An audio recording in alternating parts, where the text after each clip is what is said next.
Iniciamos sesión pública y solemne de apertura del curso 2022-2023. Tiene la palabra el ilustrísimo señor don Clemente Manuel López Jiménez, que hará la lectura de la memoria del curso anterior. Pueden sentarse. Excelentísima señora presidenta, señor concejal del área de cultura, ilustrísimas señoras académicas, ilustrísimos señores académicos, dignísimas autoridades, señoras y señores. Procedemos, en cumplimiento de las obligaciones estatutarias, a dar lectura en este acto a la memoria académica del curso pasado, en la que se incluye una relación sucinta de las actividades más importantes desarrolladas durante el curso 2020-2021 de esta Real Academia de Ciencias, Bellas Artes y Buenas Letras Luis B. de Guevara de Écija.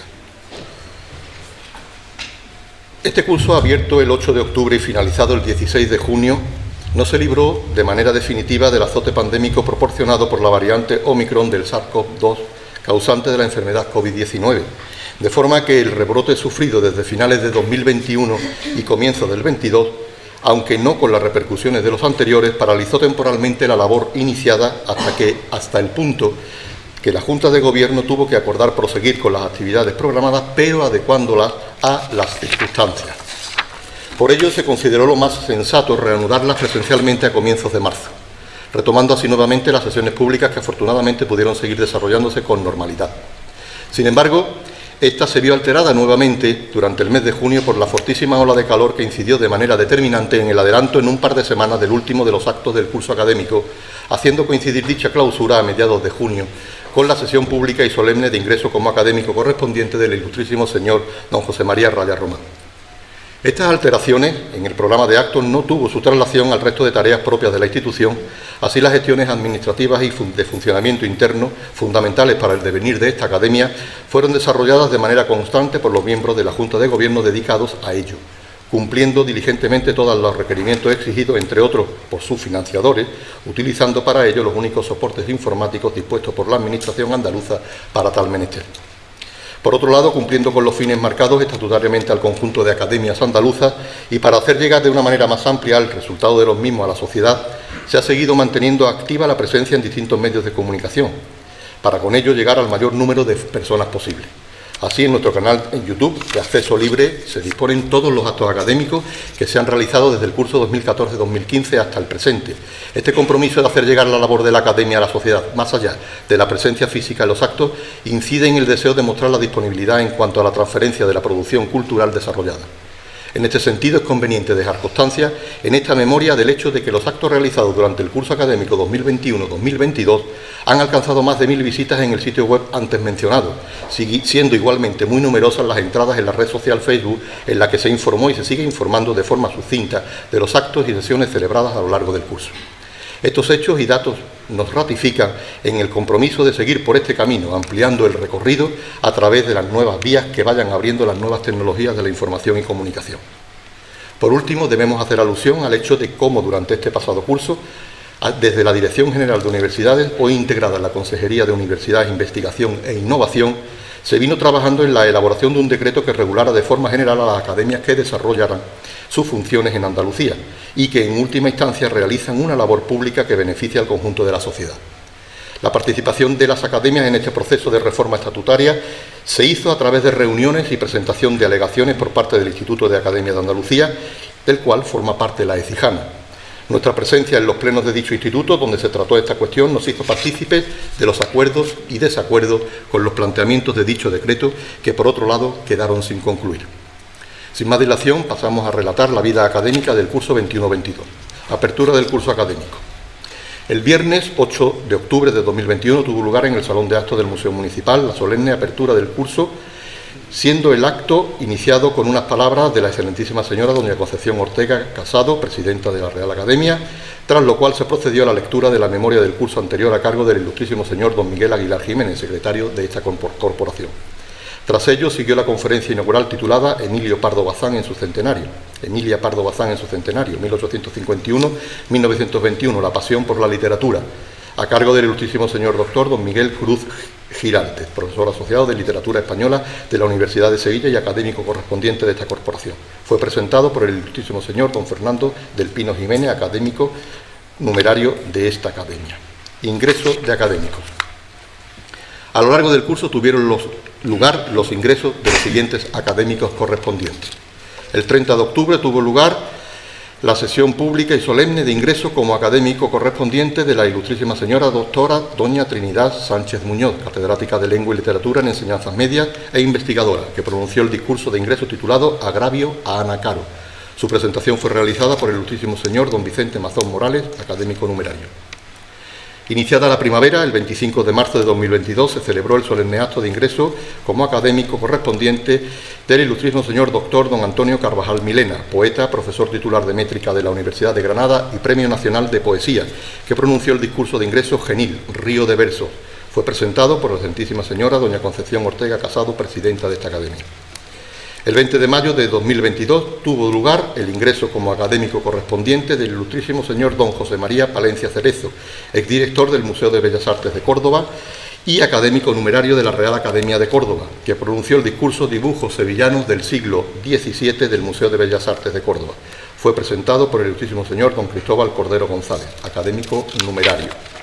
Finalmente, el 16 de junio de 2022, como acto integrado en la clausura del curso, en sesión pública y solemne, ingresó como académico correspondiente el ilustrísimo señor doctor don José María Raya Román, arquitecto y profesor titular del Departamento de Expresión Gráfica Arquitectónica de la Universidad de Sevilla, que pronunció el discurso de ingreso titulado El universo de Vitruvio. Fue presentado por el ilustrísimo señor don Fernando Martín San Juan, vicepresidente de esta corporación. Conferencias. El 11 de marzo de 2022 se impartió la conferencia La fotografía y sus inicios en Écija, a cargo del ilustrísimo señor don Alfonso Martín San Juan, médico radiólogo y académico numerario de esta corporación. El acto fue presentado por el ilustrísimo señor doctor don Clemente Manuel López Jiménez, secretario de la misma. El 29 de abril se dictó la conferencia El color en el vino y sus propiedades antioxidantes, a cargo del señor doctor don Manuel Mayén Riego, catedrático jubilado de Universidad de Química Agrícola y Edafología.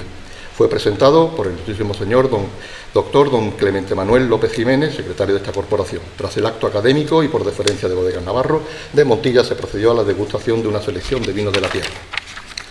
El 13 de mayo de 2022 contamos con la presencia del excelentísimo señor doctor don Miguel Ángel Ballesteros Martín, general de brigada y director general del Departamento de Seguridad Nacional y académico correspondiente, que ofreció una conferencia titulada La desinformación como arma. Su presentación estuvo a cargo del ilustrísimo señor don Diego La Moneda Díaz, académico numerario.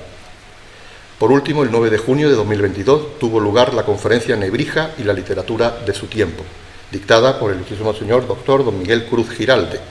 Fue presentado por el ilustrísimo señor don Rafael Benjumea Gómez Duarte, académico numerario.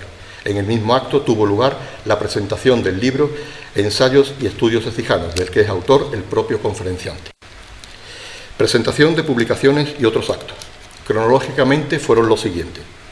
El 15 de octubre tuvo lugar el acto de inauguración de la exposición de pintura y poesía Naturaleza Escrita, en la sala de exposiciones del Museo Municipal, a cargo de doña Larisa Sarria, doña Concha Ortega y doña Ana Ortiz, y las poesías de don Manuel Gaete, don José Sarria y doña Concha Ortega, que fueron declamadas en el salón de dicho museo.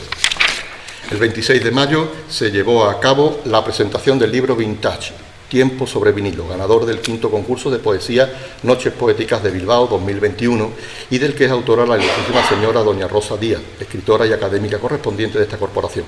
Fue presentado por el ilustrísimo señor don Vicente Mazón Morales, académico numerario.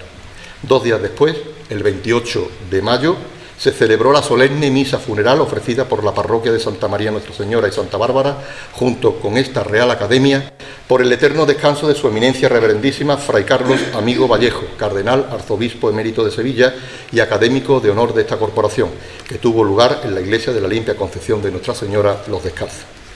Finalmente, el 9 de junio fue presentado el libro Ensayos y estudios ecijanos, como antes comentamos, publicación número 12 de la colección académica Biblioteca Luis Vélez de Guevara, y del que es autor el ilustrísimo señor doctor don Miguel Cruz Giralde, profesor asociado de la Universidad de Sevilla y académico correspondiente. Asistencia a actos. El ilustrísimo señor secretario de esta academia asistió en representación de la misma al acto de apertura del curso 21-22 del Instituto de Academias de Andalucía, celebrado en Málaga el 27 de noviembre, tras el cual se celebraron sendos plenos ordinarios y extraordinarios desarrollados a lo largo del día 27. El 28 de febrero, la excelentísima señora presidenta, en representación de la misma, acudió al acto de concesión de medallas a Andalucía y título de hijo predilecto 2022 que concede la Junta de Andalucía. También el 15 de mayo, con motivo del Día de Góngora 2022, que conmemora el aniversario de la muerte del poeta don Luis de Góngora y Argote, organizado por la Real Academia de Córdoba de Ciencias, Bellas Letras y Nobles Artes y el Instituto de Estudios Gongorinos, la excelentísima señora doña Concepción Ortega Casado realizó una lectura poética comentada dentro del acto organizado por la Fundación Miguel Castillejo. Noticias relevantes. El 19 de noviembre de 2021, el Pleno del Tribunal Constitucional eligió por unanimidad como nuevo presidente al excelentísimo señor doctor don Pedro González Trevijano, magistrado y académico de honor de esta Real Academia. El 4 de marzo se suscribió el manifiesto que contra la invasión de Ucrania elaboró el Instituto de Academias, condenando el abuso de superioridad y desprecio de los valores humanos cometido por Rusia y sus máximos dirigentes. El 6 de mayo de 2022 tuvo lugar en la sede de la Real Academia de Nobles Artes de Antequera el acto de ingreso como académica correspondiente de la Real Academia de Antequera de la excelentísima señora doña Concepción Ortega Casado, poetisa, pintora y presidenta de esta corporación. Clausura del curso.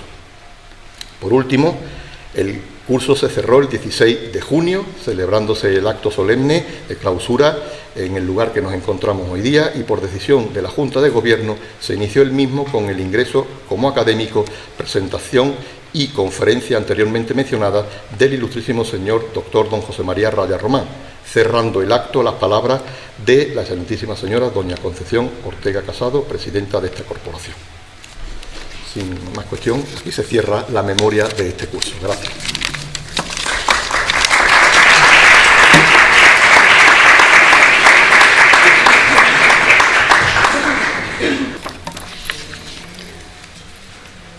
Buenas tardes, señoras y señores, señor Teniente Delegado de Cultura del Ilustrísimo Ayuntamiento de Écija, representante de la Real Academia de Córdoba, Manuel... Se me olvida el apellido.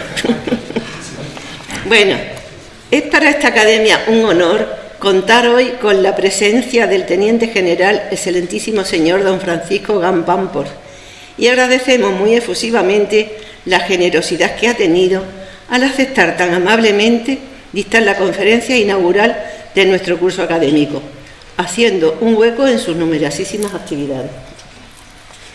Comenzamos este nuevo curso académico y sigo teniendo el inmenso honor de presidir este solemne acto. Son ya 18 años dedicados a servir a esta prestigiosa institución, a dedicarle muchas horas de mi tiempo, de mi vida y de mi pensamiento. Han sido años enriquecedores y he tratado de aportar lo mejor de mí misma, procurando que esta Real Academia tuviera presencia en todos los foros posibles y acudiendo a los actos institucionales a los que hemos sido invitados.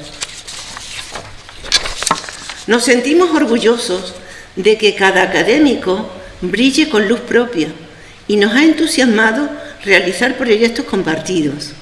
Publicaciones como Esaedro, los anales diáfanos del viento y el viento retenido dan testimonio de ello, así como otras muchas actividades conjuntas. Ahí quedan nuestras publicaciones en la colección Vélez de Guevara, en el boletín y en todos esos volúmenes que recogen los descubrimientos del musivario de nuestra época romana. Nuestra página web alberga las conferencias dictadas en nuestra sede. Ahí queda un legado que os pido que cuidéis y mejoréis. Contamos con un elenco de académicos correspondientes y de honor de alto prestigio en todas las secciones que componen esta Real Academia: Ciencias, Bellas Artes y Buenas Letras. Académicos cada vez más comprometidos y más implicados en el acontecer de la misma, que acuden desde Sevilla, Córdoba, Granada o Madrid con una encomiable vocación de colaboración y servicio. Tenemos una biblioteca que va creciendo y se hace cada vez más importante, y seguimos con el empeño de sembrar en nuestros conciudadanos el gusto de compartir con nosotros esta aventura del saber, del conocimiento, del descubrimiento de la belleza allí donde esté, huyendo de la ramplonería y la mediocridad. Y contamos con una página web que recoge todas las conferencias dictadas en esta tribuna. En un mundo en el que los iletrados dictan sus normas y sus doctrinas y nos dicen cómo tenemos que hablar, qué debemos pensar y proclaman la religión del sometimiento a esos preceptos, seguimos teniendo un pensamiento libre, claro e independiente, llevando a la sociedad la reflexión, el conocimiento y el análisis, potenciando el espíritu creador, artístico y literario. Creemos en la academia, en el saber y en el conocimiento, y debemos seguir luchando por ella, proyectándola dentro y fuera de Écija, haciéndonos eco de los avances de la ciencia, de la investigación en todas sus facetas, seguir cultivando la investigación y no ser ajeno a los acontecimientos que sacuden nuestro planeta, recurriendo, como ahora, a personalidades especializadas que aportan su conocimiento y su sabiduría.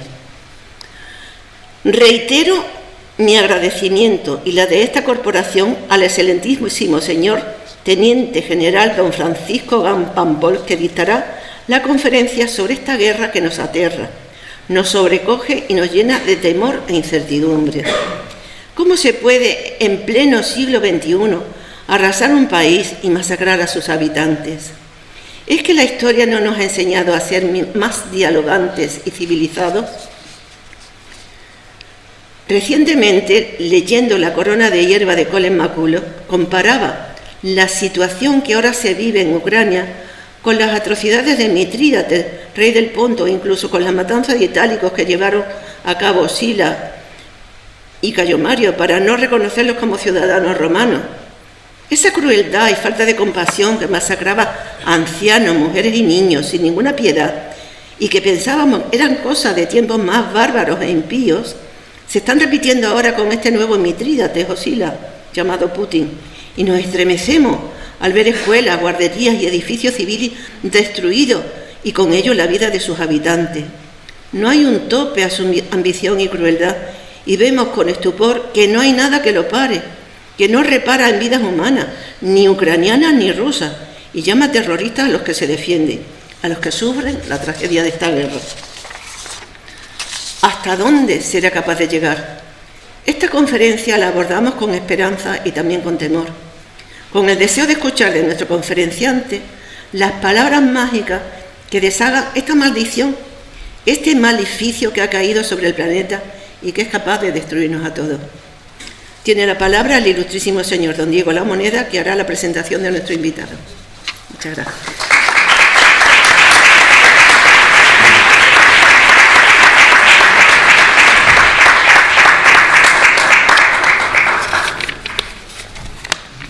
Buenas tardes y gracias a ustedes, querido público, por realzar con su asistencia a este acto académico al que hemos querido dar este año un contenido de especial interés. Mi presentación será muy breve porque está claro que ustedes han venido a oírle a él.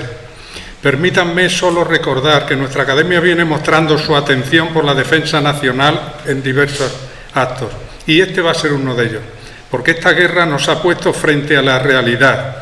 Y la realidad es que en el mundo nunca ha dejado de existir la violencia y la guerra.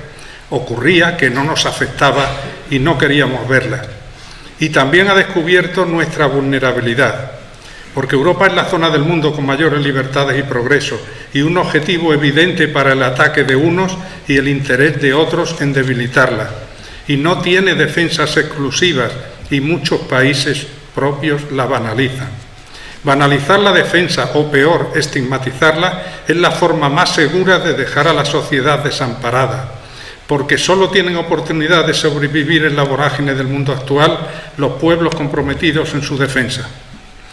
Pero algo está cambiando en la percepción de la ciudadanía, y es significativo que el ejército haya venido escalando puestos en el pasado reciente y sea hoy la institución más valorada en España. Y nuestros universitarios precisan de la máxima nota en la selectividad para acceder a la Academia General Militar, algo que con toda seguridad será motivo de orgullo para uno de sus últimos directores, el Teniente General Gam. Muchos ciudadanos también han venido a descubrir con esta guerra que no son los ejércitos quienes provocan las guerras, y son ellos precisamente por conocer sus terribles sufrimientos que producen quienes advierten de sus consecuencias para evitarlas.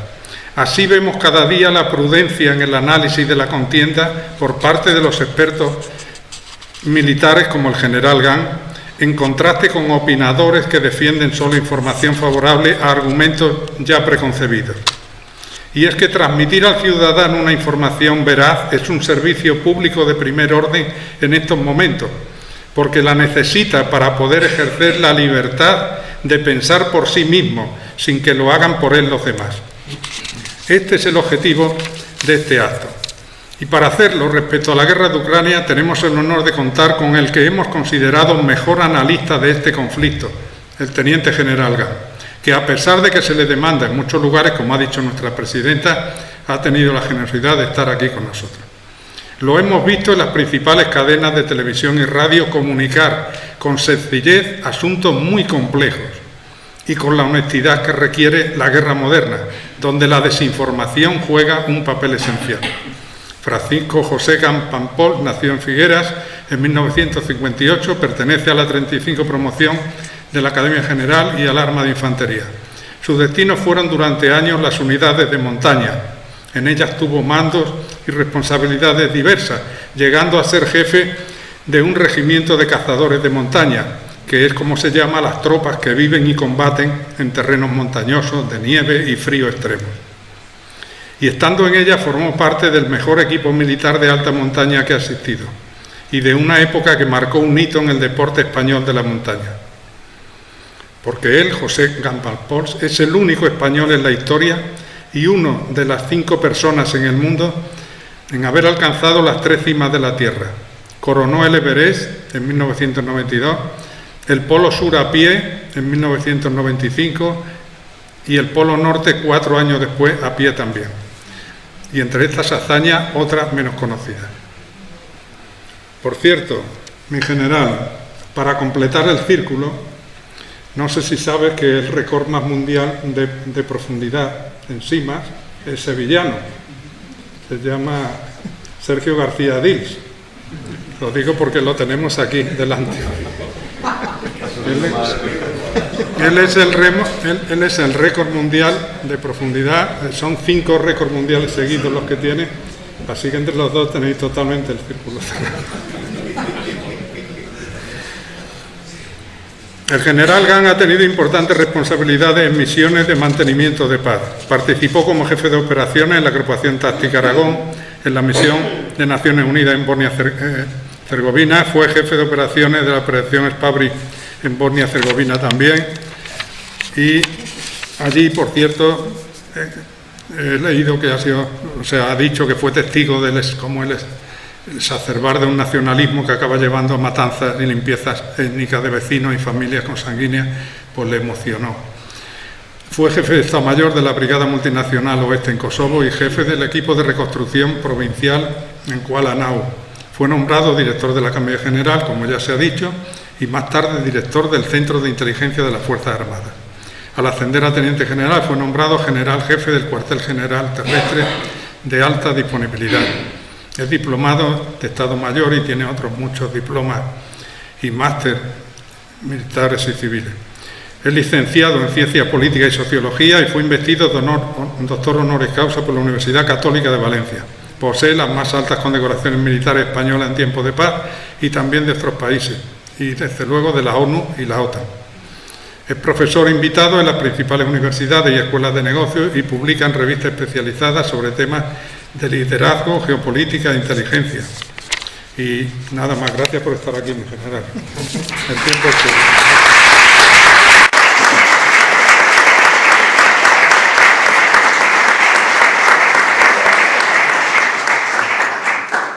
Pues tiene la palabra el excelentísimo señor don Francisco Gant Pampol. Señora presidenta, señoras y señores académicos, señoras y señores, muchísimas gracias en primer lugar por la invitación para tener la oportunidad de compartir con ustedes la charla que vamos a tener hoy. ¿No nos oyen? ¿No me oyen? No me oyen. No, él se tiene que estar más cerca. ¿Más cerca? ¿Ahora? Y si no, a capela. Iré subiendo.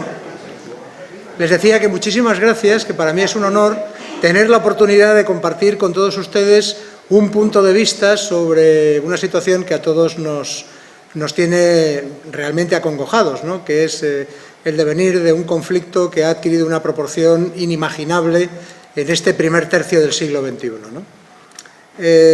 Vamos a apagar un poco las luces porque yo creo que les iré guiando a través de esta presentación. Toda actividad como estas tiene que tener un propósito. El mío es compartir con ustedes un punto de vista y unas reflexiones que son fruto, pues, de la información que voy recopilando día a día, del análisis que comentaba antes el académico que me ha hecho tan amable presentación, y ayudarlas a que tengan un criterio propio que esté alejado de los clichés al uso que se distribuyen con excesiva frecuencia y muy poca responsabilidad entre la ciudadanía. El índice que les propongo para esta presentación es el siguiente. En primer lugar, les hablaré de los mapas porque tenemos una deformación y no es culpa nuestra, es que no nos han explicado por qué, a creer que los mapas representan la realidad, y no es así. Los mapas representan una interpretación de la realidad y que además es diversa en función del interés de quien crea el mapa y lo difunde. Les explicaré históricamente los orígenes del conflicto, les hablaré de la guerra de Ucrania, de en qué situación está, les hablaré de esto que nos preocupa o preocupa quizá en exceso, porque es cierto que podría conducir a un Armagedón, aunque la probabilidad no es demasiado alta, que es la amenaza nuclear, bacteriológica, química y radiológica. Les hablaré de qué significa en el siglo XXI un conflicto como este, porque el impacto es el equivalente al de una piedra en un estanque. El punto inicial es claro, pero las ondas llegan a todas las orillas. El futuro, y les describiré lo que a mi juicio son 3 posibles escenarios. Estos escenarios, cuando lleguemos a ellos, les recordaré que no hay que considerarlos en su sentido puro, porque probablemente se nos presenten de forma entremezclada, pero serán, creo, fácilmente identificables. Llegaré a unas conclusiones y procuraré dejar un tiempo porque si tienen ustedes alguna pregunta y hay disponibilidad de tiempo, estaré encantado de contestarles. Les decía que los mapas son los ojos de la historia. Esta frase ya me gustaría que fuera mía, no lo es. Esta frase es de Mercator, de un cartógrafo, geógrafo del Renacimiento, y que dio origen a un modelo de representación de la Tierra que tiene la mayor fidelidad en su zona central y las mayores deformaciones en sus extremos. Por eso hay veces que vemos Groenlandia y nos parece igual de grande que Australia, cuando en realidad es casi 5 veces menor. Este mapa se lo pongo porque nos suena a todos, es el cotidiano, es eurocéntrico, es decir, Europa es el centro del mundo, y vemos Ucrania, un tamaño de Ucrania, y vemos sobre todo, por ejemplo, un tamaño en Finlandia y Suecia, que es apreciablemente mayor que el de Ucrania. Falso. Ucrania es el doble de grande que Finlandia o Noruega, o Suecia. Así que, cuando vean un mapa, piensen quién lo ha hecho, qué es lo que representa. Este sería un mapa político, porque define fronteras de países, pero no define ni su peso específico ni su tamaño real. Esta es Ucrania. Ucrania es un país singular por muchos aspectos. Ucrania es donde prácticamente acaba la llanura europea central. No hay más que pequeños accidentes muy localizados. Le suenan los Cárpatos, que comparte con otros países, y le suenan unas pequeñas montañas que hay en la zona este, que es las montañas del Donbass. Lo más característico son un enorme río que lo divide prácticamente por la mitad y que ahora ya todos no sabemos cómo se llama, es el río Dnieper, que pasa por Kiev y desemboca en el Mar Negro, y es el que proporciona el agua con la que se enfrían los reactores nucleares de Zaporilla y de otras instalaciones de ese estilo, y es el que proporciona el riego constante y abundante a unas tierras que son las más fértiles del mundo, que se llaman las tierras negras. Hay un accidente clarísimo que destaca, que es la península de Crimea, y vemos 2 mares, uno muy pequeño, prácticamente ocluido, que se conecta con el Mar Negro a través de un pequeño estrecho, que lo ven ustedes, y tiene un puente, que es el que recientemente ha sufrido una acción, es el estrecho de Kerch, y el puente es el puente de Kerch. Hay una ciudad muy característica al sur y continental, no en la península, que es Odesa. Odesa, como curiosidad, fue un regalo de Potenkin a la emperatriz Catalina, igual que la península de Crimea. Esta es Ucrania. Geográficamente es muy simple. Ha sido, a lo largo de la historia, escena de combates. Primera y Segunda Guerras Mundiales y ahora, pues nada que no vean ustedes. Sin embargo, nada es lo que parece. No es solo por esas tierras negras. Esto también es Ucrania. Ucrania es rica. No desarrollada, no muy desarrollada desde el punto de vista económico, pero sí muy rica, porque tiene algunos de los recursos naturales que son claves para esta transición ecológica a estas energías verdes que queremos denominar, y también tiene el tipo de elementos que nos ayudan en ese proceso de transición, que sería gas y petróleo de esquisto, ¿no? Y que antes, hace muy poco tiempo, estaban demonizados y que ahora estamos todos considerando su uso nuevamente, pues porque no tiene sentido iniciar una transición que no puede llegar a buen puerto porque no tenemos dinero para pagarla. Así que habrá que buscar un sistema que nos permita que ese tránsito de los procesos en los que estamos llenando de CO2 la atmósfera, pues podamos irla disminuyendo progresivamente, dejar de demonizar algunas energías como la nuclear, que no contaminan absolutamente nada, salvo residuos y en cantidad reducida, y empezar a pensar en otro modelo energético que nos permita acometer esa necesaria, imprescindible, diría yo, descarbonización. Esto hace que, además de por su situación privilegiada, por la península de Crimea, por el Mar Negro, por el Mar de Azov, pues sea muy apetitosa para otro país controlar esta cantidad de recursos. Vamos a ir un poquito a las causas de este conflicto. La figura que ven ustedes ahí es el príncipe Vladimiro. Vladimiro se considera el creador del Rus de Kiev, el origen más mítico que real de Ucrania. Ven ustedes el Rus de Kiev. El Rus de Kiev es el resultado de un pequeño condado que a finales del primer milenio, sobre el año 980, coge algo de fuerza y va conquistando, va creando un hinterland propio y va ganando peso y ganando en capacidad económica. Luego lo verán. Todo esto, que llega aproximadamente hasta el año 1400, principios mediados del siglo XV, desaparece de un plumazo cuando las invasiones mongolas alcanzan esa zona. Desaparece absolutamente todo. Desaparece entero el Rus de Kiev.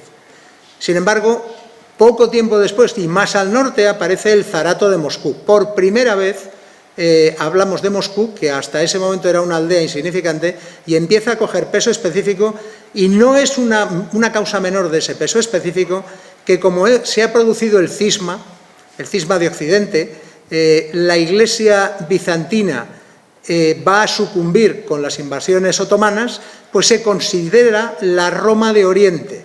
Y por eso Moscú coge, y su patriarcado especialmente, mucho peso específico. Y empieza el imperio de los zares. Iván el Terrible, Pedro el Grande, etc. Y todos ellos lo que hacen es dedicarse a extender los zaratos. Luego lo veremos. Hay una figura que es capital, que no es rusa, porque Catalina no era rusa, era alemana, una emperatriz, una zarina, y es un punto culminante que nos interesa especialmente porque es donde aparece por primera vez, y de una forma muy diferenciada y con valor geopolítico propio, Crimea y Odesa. Odesa por ser el puerto principal del Mar Negro y Crimea por ser una península que permite el control de ese Mar Negro. Y estamos hablando del siglo XVIII. Llega la Primera Guerra Mundial y aquí se produce un fenómeno curioso. Los rusos, al empezar el siglo XX, no sé si saben ustedes que en Rusia todavía existía la servidumbre, o sea, la esclavitud. La revolución bolchevique es evidente que triunfa, pero no triunfa en todas las capas sociales, triunfa en las ciudades y triunfa principalmente en los soviets, que son no hay soviets en el campo, los soviets están prácticamente circunscritos a las zonas fabriles, pero triunfa porque dentro del alma rusa que definía Dostoyevsky se produce un desprecio por los que les lideran, que en este caso son los Romanov, porque ha perdido la guerra ruso-japonesa, lo cual ha supuesto un golpe moral, y porque en la Primera Guerra Mundial va perdiendo, y va perdiendo tanto que se hace un clamor popular que hay que derrocarlos. Y nos viene a decir, luego lo comprobamos a principios de la Segunda Guerra Mundial, lo comprobamos con la caída de la Unión Soviética, que lo único que no son capaces de tolerar los rusos es tener mandos o directivos o dirigentes que pierdan. Acuérdense. Se crea la Unión Soviética, como saben ustedes, al acabar la Segunda Guerra Mundial se produce esa federación de Unión de Repúblicas Socialistas Soviéticas que llega a tener 15 repúblicas distintas. Como saben ustedes, esa Unión Soviética entra en la Segunda Guerra Mundial cuando la invade Alemania. Previamente, en un pacto que se llama Ribbentrop-Molotov, se ha comido media Polonia porque lo ha hecho de acuerdo con Alemania. Así que tengan ustedes en cuenta que Rusia siempre tiene una especie de inclinación voraz hacia el este, ya no puede porque ha llegado al Pacífico, y hacia el sur, ahí sí puede. Como saben, en noviembre de 1989 se deshace literalmente el muro de Berlín y con él empieza un proceso acelerado de descomposición de la Unión Soviética. De ese proceso de descomposición surgen algunas de las 15 repúblicas, van adquiriendo entidad propia y se transforman en naciones independientes. Es el caso de Ucrania. Aparece Ucrania, consecuencia de la desmembración de la Unión Soviética, vota en un referéndum mayoritariamente por la independencia, a través de un memorándum que se llama de Budapest, cede todas sus armas nucleares a Rusia, con el compromiso de Rusia, del Reino Unido y de Estados Unidos de que en caso de agresión se la defendería. Bueno, paradojas de la historia. A ese memorándum de Budapest se añaden posteriormente Francia y la República Popular China. Y ahí ven una serie de fechas. En el 2004 se producen unas elecciones libres en las que gana, ¿se acuerdan de la Revolución Naranja? Esta es la Revolución Naranja. Gana la Revolución Naranja, que era marcadamente pro-occidental. Porque esto puede que no se lo digan, pero el alma ucraniana está dividida. No todos los ucranianos creen que no son rusos. Hay una gran parte que viene de unos procesos que se producen en los años 30, después de una hambruna salvaje por culpa de Stalin, que se puebla muchísimo con rusos toda la zona este y sur. Así que cuando les dicen que Ucrania es solo de ucranianos, no es exacto. Claro que son todos ucranianos, pero algunos son filo-rusos y también son ruso-parlantes. Hemos llegado a una especie de confusión respecto a este tema. Ese año 2004 se produce un gobierno prooccidental, pero es tan corrupto, porque este es el principal problema de Ucrania, aunque no se diga, es tan corrupto que cae. Y en el año 2008 el gobierno que entra es el de un señor que se llama Yanukovych, que es prorruso. Este señor es reelegido. Y se produce un golpe de Estado en el 2014, poco conocido, en febrero, que se llama el golpe de Estado del Maidán. Aquí, en Europa, se vivió como una revuelta interna. No lo fue. El presidente era un presidente legítimamente elegido que fue depuesto por la fuerza y tuvo que huir a la Federación Rusa. A partir de ahí se desencadena la invasión de Crimea. Invasión no como tal, porque los rusos no invadieron Crimea, ya estaban en Crimea. Porque la principal base que hay en Crimea, que se llama Sebastopol, es una base que era de uso conjunto de Ucrania y Rusia y a través de un tratado permitía el estacionamiento permanente de hasta 25.000 soldados y marinos rusos en la península de Crimea. Y lo único que pasó es que expulsaron a los ucranianos y se quedaron con la península. A partir de ahí vino. Es un error creer que Rusia invadió en 2014 el Donbass. No lo invadió. Lo que sí que hizo fue manipularlo. Lo manipuló políticamente, lo alteró a través de procesos de subversión y hizo muchísimas cosas más, además de armar a unas milicias y sostenerlas, pero no invadió en fuerza Ucrania. Llega el 2019, llega un cambio de presidente, como ustedes saben, llega este presidente que tenemos ahora, Volodymyr Zelensky, se va acentuando esa inclinación hacia Occidente cada vez más. Esto se ve con una preocupación creciente por parte de la Federación Rusa, por motivos que luego, si quieren, desarrollaremos un poco más, y el 24 de febrero del 2022 se desarrolla una guerra a todas luces ilegal, ilegítima, cruel, desproporcionada y salvaje. Pero esta es la realidad. Les decía, esto es el origen de Kiev. Estamos antes del año 1000, estamos sobre el 980, ese Principado de Kiev. Ya, si se fijan en el mosaico, verán que aparece mar en la parte izquierda de la diapositiva y también aparece el Mar Negro. El que ven es el Báltico. ¿Por qué? Pues porque a Ucrania se le llamó el Istmo Intermares. En el momento en que esa zona estuvo comunicada y fue segura, fue una zona de mucha riqueza y mucho intercambio comercial porque conectaba el Báltico, tenemos que hacer una imagen ampliada, con el Mar Negro, es decir, estábamos conectando la parte más occidental y más septentrional de Europa con la parte del Imperio Otomano, a través del Mar Negro. Estas son las sucesivas ampliaciones, primero del Imperio de los Zares y luego de la Unión Soviética a lo largo del tiempo. Fíjense hasta 1894 dónde llega. En ese momento, puede que lo conozcan o no, Alaska fue rusa. Alaska fue vendida por el Imperio de los Zares a Estados Unidos por 6 millones de dólares en su tiempo. Así que tenía un pie en otro continente. También, aparte de ser el país más grande, sigue siendo, incluso después de la pérdida de la Unión Soviética, el país más grande del mundo con 17 millones de kilómetros cuadrados y 9 usos horarios. Esta transparencia es importante porque quiero que se den cuenta de que sin tener una justificación extrema la afirmación del presidente Putin de que Ucrania es un producto de los soviets, no falta a la verdad cuando dice que Ucrania antes de los soviets no era Ucrania. Ucrania, a mediados del siglo XVII, era la pieza naranja que ven ustedes en el centro. A partir de Pedro el Grande y hasta la caída de los Romanov, se le añade todo lo que ven ustedes en amarillo, con la capital Kiev y Chernigov, que es muy importante arriba. A partir de este momento, y ya siendo Unión Soviética, Lenin le añade todo el Donbass, más Kharkov, más la parte inferior que contempla a Odessa y toda la parte de Jersón, ¿de acuerdo? Y ya le da una salida al Mar Negro, que no la tenía. En la Segunda Guerra Mundial, esto verde que ven, ¿se acuerdan que les he dicho el pacto Ribbentrop-Molotov? Bueno, Lviv, Lvov, Leonov era una capital polaca. A raíz de esas fronteras que se consolidan después de la Segunda Guerra Mundial, eso queda incluido dentro de la Unión Soviética y grácilmente Stalin se lo concede a Ucrania.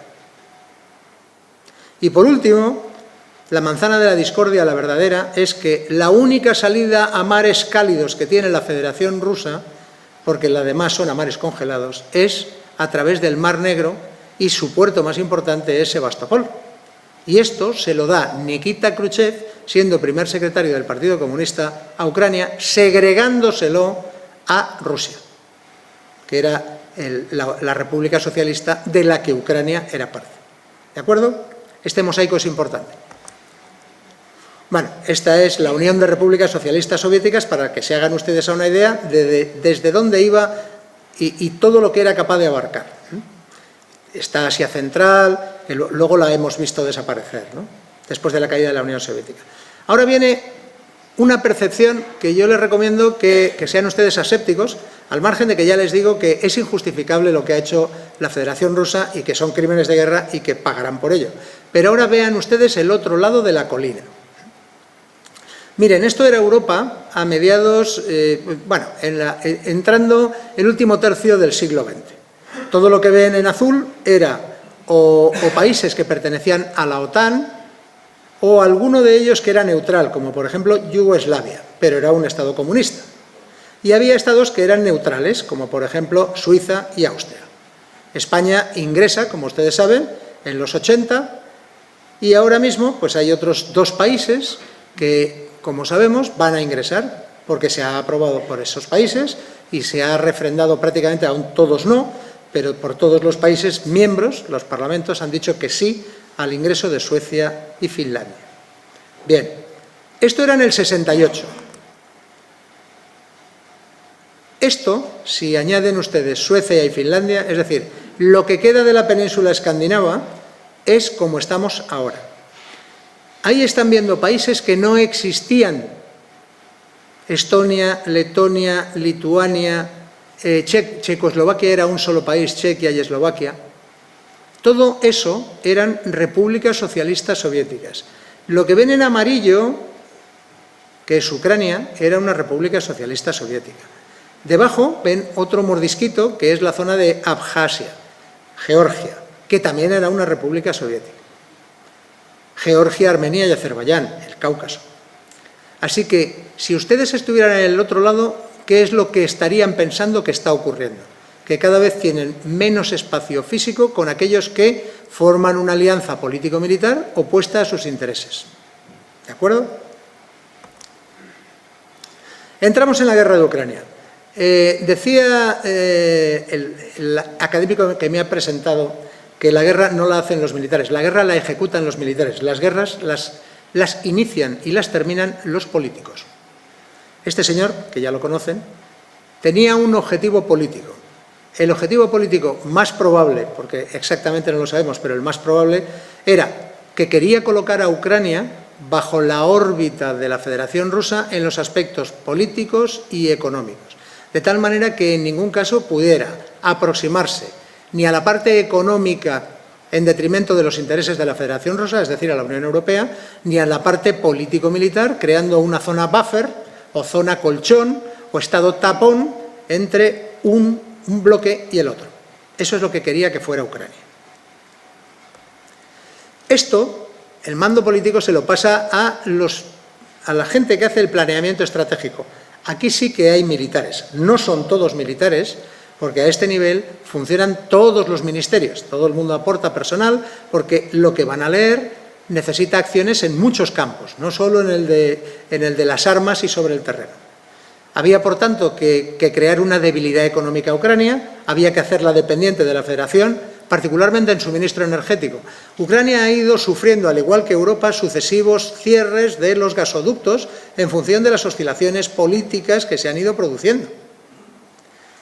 Putin ha utilizado el gas como un arma, y lo sigue haciendo y lo seguirá haciendo. Hay otros países que también utilizan recursos como armas, no es el único, pero en este caso nos centramos en él.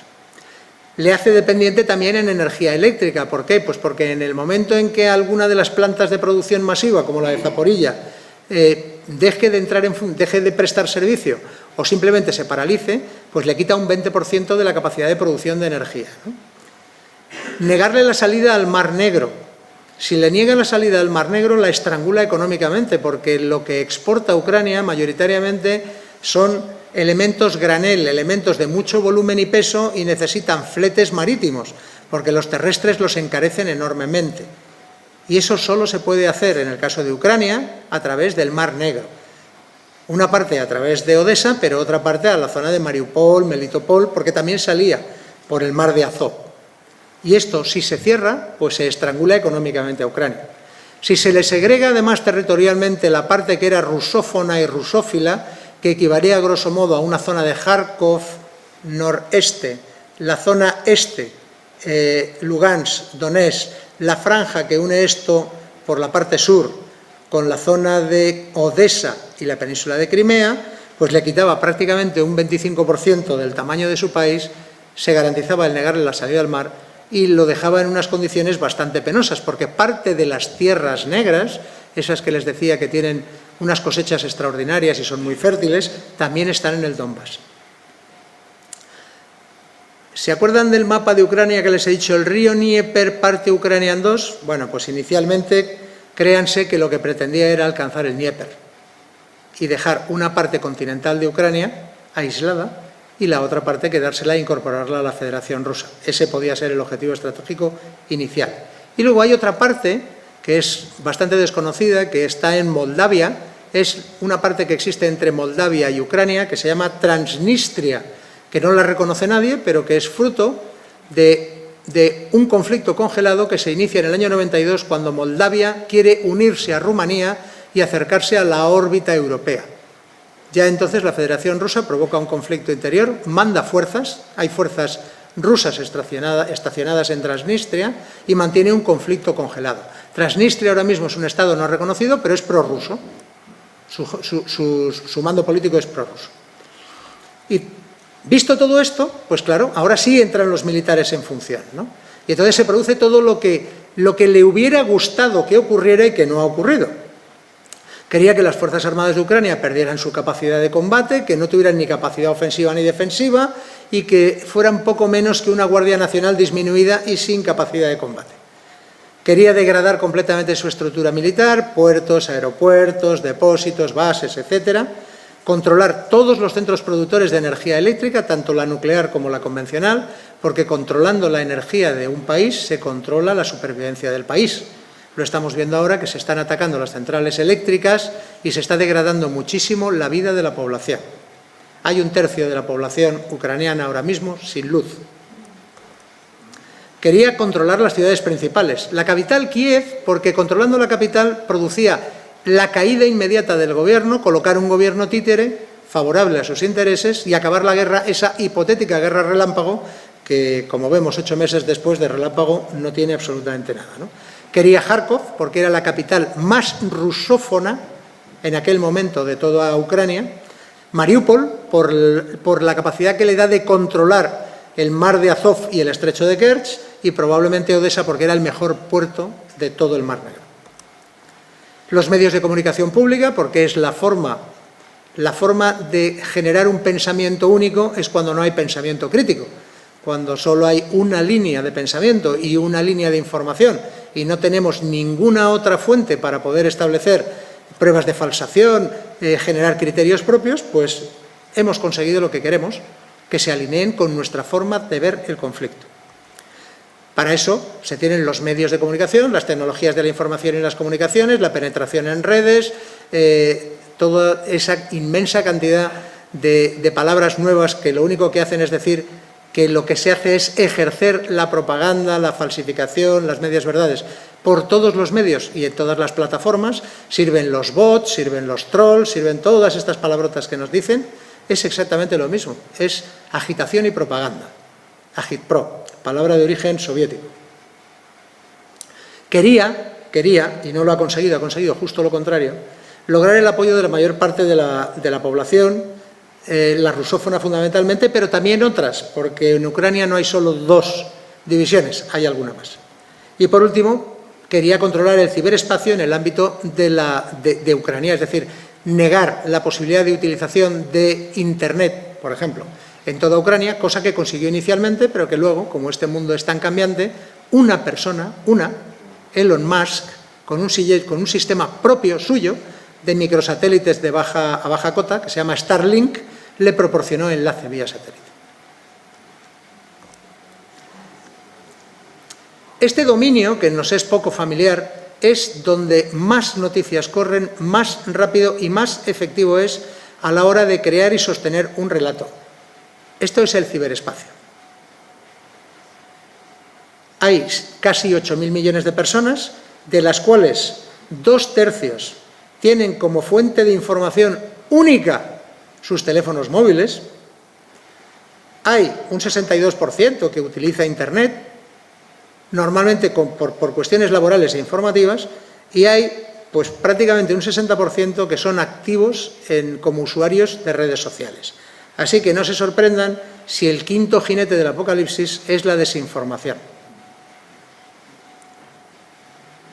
En la Grecia clásica, uno de los 3 autores que estudiábamos en bachillerato, Eurípides, Sófocles y Esquilo en concreto, fue el que afirmó, luego se lo han apropiado muchos, que la primera víctima de toda guerra es la verdad. Ustedes están viendo una guerra, como yo, pero la guerra que estamos viendo no es la guerra que está ocurriendo. Una parte sí y otra parte no. Y lo que vemos, recibimos y nos bombardean y nos insisten, tiene una finalidad que es la del que nos proporciona la información, porque tenemos un canal único de información. Bueno, así empezó la guerra, fue una especie de invasión a gran escala con casi 11 direcciones, prácticamente 200.000 personas y que pretendía en poco menos de una semana alcanzar esa línea del río Dnieper, conquistar Kiev, hacer caer el gobierno, colocar un gobierno pro. Bueno, esto es lo que ellos pretendían, pero del dicho al hecho, ¿verdad?, hay un trecho. 3 semanas después no habían conseguido más que lo que se ve aquí. y ya se daban cuenta de que había una cantidad de acciones de combate que no solo no les estaban saliendo como querían, sino que les estaban saliendo mal. Estaban perdiendo muchísimas vidas, personas, y estaban perdiendo muchísimo material. Aún así, todavía tenían asediada Kiev, y en la zona sur estaban intentando llegar a Mykolaiv, una población muy importante. ¿Y cuál es la realidad ahora? Pues que de todo eso que hemos visto antes, pues de eso nada. Toda la parte de la provincia de Kharkov, que es la que ven ustedes rayadita más al noreste, la han recuperado en poquísimo tiempo. En el sur están recuperando los ucranianos terreno a mucha velocidad. Lo están haciendo con muchísima eficacia.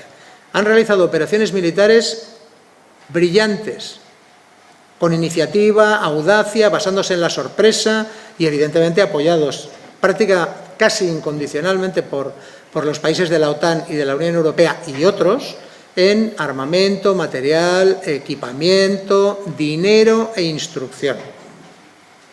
Así que esto que estamos viendo se llama una guerra por delegación. Es decir, Ucrania está combatiendo por su independencia, por su libertad y por su soberanía. La Federación Rusa está haciendo lo que hacía la Unión Soviética, dar zarpazos a un país queriéndoselo quedar. Una guerra absolutamente ilegal e ilegítima. Y la comunidad internacional está combatiendo a la Federación Rusa a través de Ucrania con muertos ucranianos. Esto se llama una guerra por delegación. No se escandalicen, esta es la realidad. Los muertos son rusos y ucranianos. ¿Dónde estamos ahora mismo? Porque tenemos la tendencia a ser, en algunos casos, muy catastrofistas y en otros triunfalistas. Miren, ahora mismo el control litoral, ese control que quería la Federación Rusa, lo mantiene. Mantiene la península de Crimea, mantiene el mar de Azov, controla el estrecho de Kerch y no navega por el Mar Negro ningún buque que no esté acogido a un programa que se aprobó en julio y que sirve exclusivamente para sacar grano y fertilizantes, que se inspeccionan al cruzar el Bósforo por una comisión tripartita, turca, ucraniana y rusa. El espacio aéreo ahora mismo está contestado, pero no hay vuelos comerciales sobre Ucrania. El cielo ucraniano es un cielo cerrado porque es zona de combate. La integridad territorial de Ucrania está en entredicho, naturalmente, como que hay todavía un quinto de su territorio que no le pertenece, que lo tiene controlado otro, donde no puede ejercer las funciones propias de un Estado. Por eso su acción política se ve limitada a las zonas en las que está ahora mismo ejerciendo la autoridad. Esa autoridad, tengan ustedes cuidado, porque es la autoridad que se ejerce en estado de guerra. Es decir, el nivel de libertades que existe ahora en la parte no ocupada por la Federación Rusa, donde no hay ninguna libertad, en Ucrania en el resto de Ucrania, están restringidas, porque están ahora mismo en una situación de guerra. Es decir, los partidos políticos no están permitidas las manifestaciones, en fin, es algo un poquito complejo. Así que en un estándar de democracia esa parte habría que ponerla en entredicho porque, insisto, están en un estado de guerra. La capacidad de su administración ahora mismo es de escasa a nula porque Ucrania, a efectos económicos, es un estado fallido. Es decir, para poder sostener su gasto corriente necesita inyecciones continuadas de dinero de países donantes. Por eso ven ustedes que los flujos económicos son continuos. Estamos hablando de gastos de vida, el funcionario ordinario, no estamos hablando de la reconstrucción, porque la reconstrucción se va a ir a cifras astronómicas, que ahora mismo no somos capaces de controlar. Sus Fuerzas Armadas están reconstituidas, son nuevas, son modernas, están mentalizadas, son capaces, tienen voluntad de vencer y lo están haciendo extraordinariamente bien. Así que por esa parte están ganando puestos.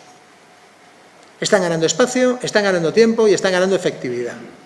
No en todo, porque no tienen de todo, pero de lo que tienen lo están empleando extraordinariamente bien. También tienen resistencia irregular en el formato partisano, guerra de guerrillas, en las zonas ocupadas por Rusia, en las que existe la guerra irregular.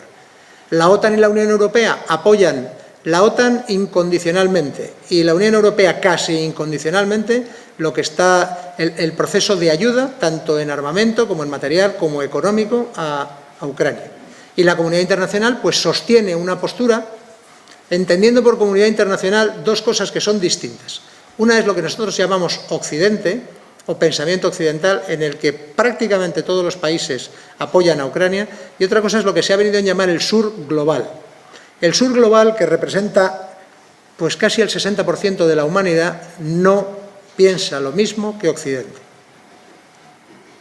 Por eso, cuando hay una votación en Naciones Unidas, hay que mirar con muchísimo cuidado no el número de países que votan a favor o en contra, porque votan a favor mayoritariamente, del orden de 150, sino qué población y qué extensión de terreno, de territorio, representan los que o se abstienen o votan en contra.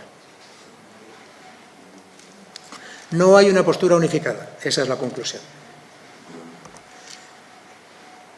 ¿Cuál es el drama de toda guerra? Pues el drama de toda guerra, además de los muertos que existen, es la gente que tiene que abandonar sus hogares.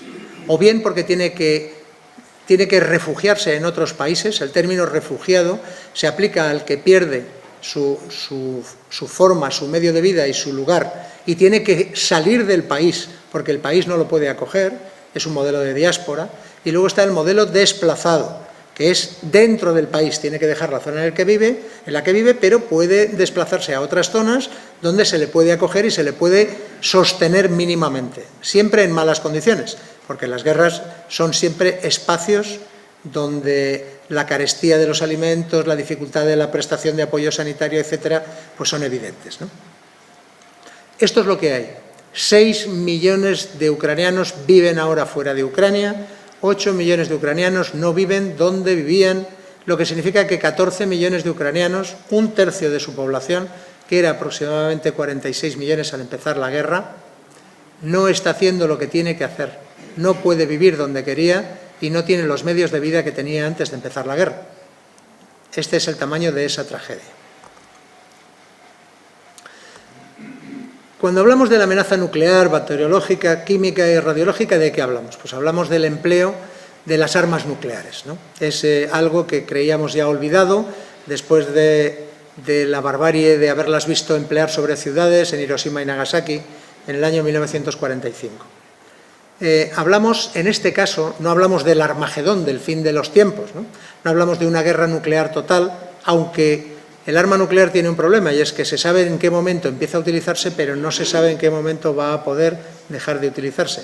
Porque si se produce una escalada, se pasa de la disuasión, que es lo tengo y lo puedo emplear, te recomiendo que no hagas lo que te estoy diciendo, porque si lo haces lo voy a usar. Y si pasamos de esto, y el que sabe que tengo un arma nuclear sigue atacándome, o sigue queriendo sostener legítimamente su interés, pues entonces paso a un concepto que se llama respuesta flexible y escalada. Empiezo a utilizar el arma nuclear, primero de poca potencia o escasa potencia, a lo mejor no en un lugar habitado, luego utilizo una infraestructura, luego utilizo un lugar habitado, en fin, un proceso que no tiene mucho sentido. Eso se llama la escalada. ¿Y qué pasa en una escalada? Pues en una escalada puede pasar absolutamente de todo. Cualquier error de cálculo hace que lo que parecía que estaba controlado y dentro de unos límites tolerables, deja de serlo. Y entonces sí entramos en un escenario que sería de fin de los tiempos, ¿no? Hubo una película en los años 80 que se llamó El día después y explicaba claramente qué pasa después de un conflicto general nuclear, ¿no? Es que no hay día después. No hay día después. Nadie gana y todos pierden. ¿Cómo se sostiene esta amenaza nuclear de disuasión? Pues se sostiene con lo que se llama la tríada nuclear, lo que son los sistemas nucleares basados en tierra, en silos o plataformas móviles, los que se basan en plataformas navales de superficie o submarinos y los que se basan en superficies, en plataformas aéreas, ¿no? Que son los llamados bombarderos estratégicos. Eso conforma la llamada tríada nuclear. La potencia de cualquiera de estos sistemas hace que su sola posibilidad de empleo haga palidecer a cualquiera de los desastres que hayamos podido ver a lo largo de la historia, porque no tenemos forma de entender cuál sería el nivel de devastación que podría producir. Así que lo único sensato es no empezar a utilizarlas en ningún caso. Si hablamos del impacto en el... Perdón, les he pasado una que químico, dicen, ¿puede utilizar la Federación Rusa armas químicas? En principio no tendría que poder utilizarlas porque se adhirió a un pacto que se llamaba de Montreal en el que se deshizo de todas las armas químicas, pero resulta que Desgraciadamente, los países dicen que se han deshecho de todo, pero a lo mejor lo que se han deshecho es de el resultado de varios componentes juntos que podía producir un efecto, ¿no? Pero sigue manteniendo los componentes no juntos y separados, lo que significa que tiene posibilidad de producir armas químicas. ¿Tiene sentido emplearlas? Ninguno. El arma química no es definitiva por sí, genera un daño de carácter imposible de discriminar, es sobre una población y afectará a todos, y si hay una nube y es fuerte acabará afectando al que la lanza, y el modelo de destrucción que proporciona es tan cruel, es tan absurdo, que el efecto sobre una población es mínimo y, sin embargo, el impacto psicológico es el equivalente al de un arma nuclear. Así que ningún estratega haría ningún amago de utilizar un arma nuclear, sería un arma química, pues sería una auténtica estupidez, ¿no? Y la última es la bacteriológica. Existen vectores que son bacteriológicos, son virus, son bacterias, muchos. Pero yo creo que la humanidad ha aprendido a raíz de esta epidemia del SARS-CoV-2 que cualquier bicho, por más inmunizado que crea uno que está él, tiene tal capacidad de mutación, de transmisión y transporte que nos hace absolutamente vulnerables, salga de donde salga. Así que no parece una posibilidad. ¿Cuál es el impacto en el entorno inmediato? ¿Se acuerdan de lo de la piedra y el estanque? Pues vamos allá. ¿Qué ha pasado políticamente? Pues mire, políticamente todo lo contrario a lo que pretendía estratégicamente el presidente Putin o cuando decidió que su voluntad política era separar a Ucrania. No solo se sostienen las alianzas, sino que se han reforzado. Se le ha ofrecido la posibilidad a Ucrania de entrar en la Unión Europea y en la OTAN. Europa, que estaba de capa caída, literalmente, ha tenido un punto de resurgimiento en el que se fortalece, la Unión Europea parece que tiene más protagonismo, se quiere tener un perfil estratégico definido, así que, paradójicamente, la amenaza lo que ha hecho ha sido fortalecer a todos aquellos sobre los que quería actuar.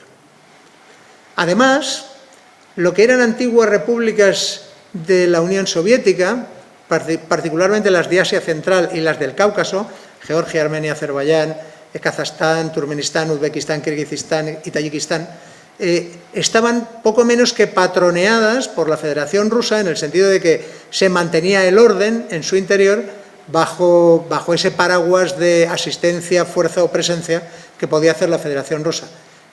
Del resultado de lo que está ocurriendo, estas repúblicas están empezando a pensar que no es el mejor socio el que eligieron, que a lo mejor necesitan o les viene mucho mejor tener socios más fiables y menos violentos, ¿no? Particularmente las de Asia Central, que están muy próximas en recursos e intereses a la República Popular China. Azerbaiyán, saben ustedes que es turcófona, cae dentro de la órbita turca. Turquía está ejerciendo ahora mismo un papel muy relevante, extraño, porque es un papel modelo Jano, tiene dos caras, se gira a Oriente y a Occidente, pero está teniendo un papel. Y Armenia, que era fedataria de la Federación Rusa, pues se siente bastante desprotegida porque, además de ser la perdedora de una guerra, está ahora otra vez en una situación penosa, ¿no? Y en dos repúblicas de Asia Central han entrado en conflicto recientemente, que son Tayikistán y Kirguistán. Así que no está yendo como pretendía el presidente Putin inicialmente, ¿no? ¿Dónde nos afecta más y a todos? Y aquí sí que es a todos, pues en el aspecto económico. Es el conjunto de la economía mundial la que se está contrayendo. Los últimos números del Fondo Monetario Internacional, de la reunión que ha acabado recientemente, han reducido la estimación de crecimiento de la economía mundial para el año 2023 a la mitad de lo que habían predicho antes de abril, ¿no? Eso para el conjunto de la economía mundial. Otros países, los europeos fundamentalmente, pierden más y más rápido. Van a crecer menos y lo van a hacer de forma más acentuada. Así que hay fenómenos, palabras que no... estancamiento en la producción e inflación, ese palabra que es estanflación, pues lo tenemos a la vuelta de la esquina. Se ha producido desabastecimiento, se sigue produciendo. Hay cuellos de botella, se han roto los stocks, las cadenas logísticas ahora mismo están completamente descoyuntadas, porque hay otro país, que es China, que además de aplicar la política COVID-0, pues tiene intereses particulares y también los ejerce, naturalmente. Los mercados, pues ha habido que recomponerlos. Los de la energía, por supuesto, porque hemos cambiado un proveedor esencial para el conjunto de la Unión Europea y estamos recomponiéndolo. Recomponiéndolo significa recomponiéndolo. Hay que pagar más por menos y hay que traerlo de sitios más complicados y la manipulación es más larga en tiempo y más costosa. Así que no es que nos hayamos pegado un tiro en un pie los europeos, pero nos está doliendo a nosotros, claro. Y en cuestión de materias primas igual. Resulta que tanto Rusia, la Federación Rusa, como Ucrania son productores de primer orden de materiales estratégicos, como el molibdeno, como el vanadio, en fin, que son especialmente importantes para las industrias tecnológicamente avanzadas. En el aspecto militar, pues lo han visto ustedes y lo van a seguir viendo. Se han incrementado los gastos de defensa de todos los países, y no poco. Está empezando a haber una tentación de rearme nuclear, porque no hay que engañarse, a pesar de todo lo que se ha dicho del arma nuclear, al que tiene un arma nuclear no se le ataca en su territorio. Si Ucrania no hubiera firmado el memorándum de Budapest y hubiera tenido armas nucleares, Rusia no hubiera invadido Ucrania. Y si lo hubiera hecho era porque ya entonces sí que íbamos a la Tercera Guerra Mundial. Se están produciendo crisis periféricas. ¿Por qué? Pues porque la Federación Rusa, aunque no lo tengamos muy claro, tiene penetración en muchos países en distintos continentes, particularmente en África. La Federación Rusa, a través de compañías privadas de seguridad, una la han oído nombrar muy a menudo, se llama Wagner, ha tenido penetración en el sector de defensa y seguridad en muchos países de África, desplazando a países europeos, como Francia. Así que sí hay un problema en África. ¿Se están formando nuevas alianzas? Sí, se están formando nuevas alianzas que tienen por objeto el paliar esa sensación de peligro y amenaza que estamos teniendo, ¿no? Particularmente, y aún dentro de la OTAN, acaban de oír ustedes que hay una serie de países que quieren tener un escudo antimisil propio. Bueno, ¿por qué? Pues porque su percepción de amenaza es muy elevada. Y ahora mismo porque les está apretando a ellos. Lo tienen, son sus vecinos. Estonia, Letonia, Lituania, Polonia, Hungría, son vecinos. Y en el aspecto social, pues es evidente que si hacen la salvedad del sur global y de Occidente, hay un rechazo internacional, se está produciendo una crisis interna en Rusia, todavía está controlada, pero nadie dice que se pueda controlar indefinidamente. Sí se está produciendo de forma acelerada con sus aliados de ultramar, a los que ya no puede abastecer como hacía, caso de Cuba, Nicaragua, Venezuela, Eritrea, Siria, Irán. Irán ahora mismo es uno de los poquísimos países que está colaborando militarmente con la Federación Rusa, le vende material, otro es Bielorrusia y otro es Corea del Norte. Y lo que saben ustedes y les he comentado antes, hay una crisis humanitaria sin precedentes. ¿Si acabara lo de Ucrania, acabarían los problemas de Rusia? No. Esos 8 puntos que ven son zonas de fricción que sigue manteniendo la Federación Rusa. En las repúblicas bálticas, porque a excepción de Estonia, en las otras dos hay minorías rusófonas y rusófilas no muy importantes, pero por encima del 20%. Está el caso de Transnistria, está el caso de Georgia con Abjasia y Osetia del Sur, está el caso de Armenia y Azerbaiyán, está en Siria, recuerden que está en Siria, y recuerden que tiene otro contencioso con las Kuriles, con Japón, que viene de la Segunda Guerra Mundial. Y uno, que es el que tiene que ver con los nuevos tráficos globales, que es el que ven como número 1, que es el control del Ártico. El Ártico se abrirá, se ha abierto ya como ruta, pero en el momento en que la masa de hielo ártica a este ritmo desaparezca prácticamente en su totalidad durante 5 o 6 meses al año, pues en ese momento la navegación por el Ártico dependerá de la voluntad de la Federación Rusa. Así que está volviendo a armar todas aquellas bases que tenía antiguamente dotadas de los llamados sistemas de alerta temprana, que era cuando estábamos en plena Guerra Fría y se pretendía saber cuanto antes si se producía un ataque nuclear, cuándo y dónde se lanzaban los misiles intercontinentales, ¿no? Todo eso que antes estaba con se crearon bases con una finalidad, ahora se están volviendo a poner en funcionamiento con otra finalidad, que es garantizar los accesos y la soberanía sobre el Ártico. No hay ningún país en el mundo que tenga la extensión de costa ártica que tiene la Federación Rusa, evidentemente. Vivimos en un entorno de incertidumbre. ¿Y cuáles son los problemas que tenemos ahora mismo? Si miran ustedes la factura de la luz, lo sabrán. Tenemos un problema con el gas, con el petróleo y con la electricidad. Tenemos un problema sobre cómo va a salir de esta la Unión Europea. Evidentemente, y desde el punto de vista moral, reforzada, pero desde el punto de vista material no lo tenemos nada claro. Tengan ustedes en cuenta que la Unión Europea será la pagana del proceso de reconstrucción de Ucrania. Y cuando les decía billones, son billones de los nuestros, de los americanos. La incógnita será cómo va a acabar la Federación Rusa, porque Rusia no desaparece, la geografía es contumaz. Se persiste en el error de creer que la geografía cambia, la geografía no cambia. Los ríos son los que son, las cordilleras son las que son, los asentamientos humanos a uno y otro lado de las fronteras son los que son, se habla lo que se habla y se siente lo que se siente. Así que el día después, habrá que tener muy claro qué es la Federación Rusa, cómo se les trata, y hay que evitar por todos los medios caer en la rusofobia que se está cayendo en la actualidad, porque el día después es el preludio de la siguiente guerra si no se ha resuelto bien. Y por último, no dejen ustedes de perder de vista el tema de que detrás de todo esto, de esas guerras por delegación, hay otra que sobrevuela el conjunto de todo el globo, que es el enfrentamiento más o menos directo, indirecto, a través de pares interpuestos que se está produciendo por la hegemonía mundial, alcanzando el año 2050 y más allá, ¿no? Entre las dos potencias, las dos primeras potencias, Estados Unidos y la República Popular de China.